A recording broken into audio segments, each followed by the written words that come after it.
প্রিয় কালচারের জন্য বলেন মারহাবা। হয়নি এত দূর থেকে শত শত মাইল থেকে আপনাদের মাঝে এসে এসে তেলাওয়াত শুনিয়েছে, সেই ধরনের মারহাবা হয়নি, ঠিক কিনা?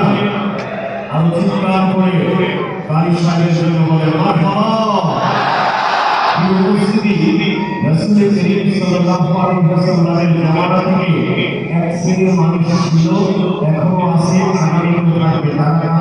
তারা এই কোরআনকে ধ্বংস করার জন্য, এই কোরআনকে মিটিয়ে দেওয়ার জন্য, এই কোরআনকে ধূলিসাৎ করে দেওয়ার জন্য অপপ্রচেষ্টায় ছিল, ঠিক কিনা বলেন?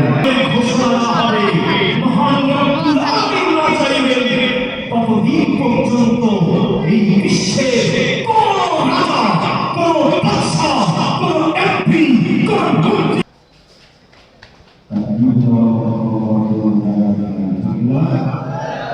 একটু মাত্র দাঁড়িয়ে তাকবীর দেন বাবা।